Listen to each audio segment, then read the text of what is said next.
Session is resumed. The Secretary will call the roll. Roll call of members.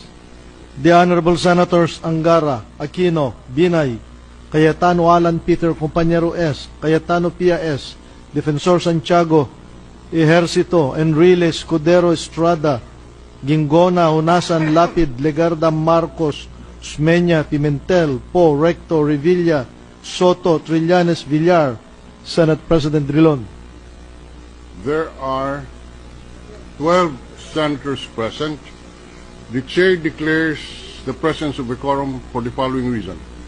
Out of the total membership of 24, there are 4 senators presently out of the country, and therefore they are not counted as part of the quorum in accordance with the decision of the... Malinaw po, illegal at unconstitutional ang ginawa ng minority. Ang linaw po dyan, no? Nakasulat na mismo sa rules nila. Oh. Kailangan mo ng majority of all its members. Walang sinabing all members na hindi nakakulong o all members na present. Walang sinabing ganon. Ang sinabi of all its members. Sa kasulukuyan, membro pa po ng Senate si Bato at si Jinggoy.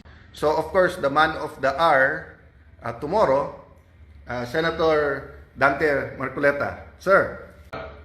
Ang gagawin namin bukas will define the direction of this country kung saan tayo papunta. Para ito sa Supreme Court, nawa kumilos kayo ng hindi selective na pagkilos, isang pagbaliwala ng katotohanan, isang kahirapan sa bansa. Paano unlad ang bansa kung selective kayo magkilos o mangialam? Ayon sa Senate Rule, ikatanggap-tanggap ang boto na senador na wala sa physical na presensya. Ibig sabihin di pumapatungkol sa online na pakikipagsali o anumang tulad nito. Kaya magagayon ang online na pakikipagsali ng senador ay kung napagpasyahan ng 2/3 bahagi ng senador. At kung ang pasya naman ng mga senador ay labag sa umiral na pulisya. Ay dito mangingyalam ang Supreme Court. Si Bato de la Rosa ay fugitive. Bawal sa batas na ang isang fugitive ay makisali sa anumang gawain o pagpapasya sa Senado. Ito'y isang panunuya sa Senado at sa Constitution. Ang sino mang politikong nahaharap sa kaso o akusado ay pwede lamang sumali sa gawain ng kanilang institution kung hinaharap niya ang kaso niya. Diyan ay nananatili siyang inosente hangat di siya nahahatulan.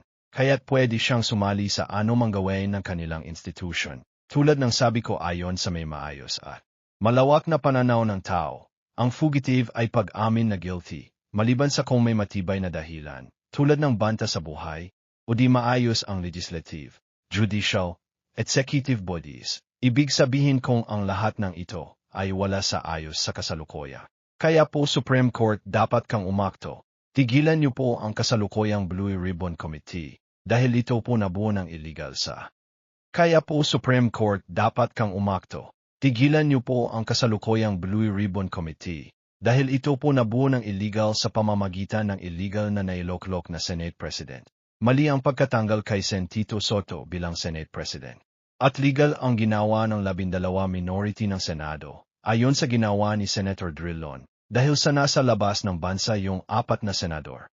Kung sa senador pa kaya nawala dahil fugitive, kaya ang bawat hakbang ng 12 minority sa Senado ay legal. Paano ni Marcoleta may sasayos ang direksyon ng Pilipinas? Inamin niya nga na nalihis ang investigasyon ng flood control ng Blue Ribbon Committee sa chairmanship niya. Gusto niyang ipamigay sa China ang West Philippine Sea.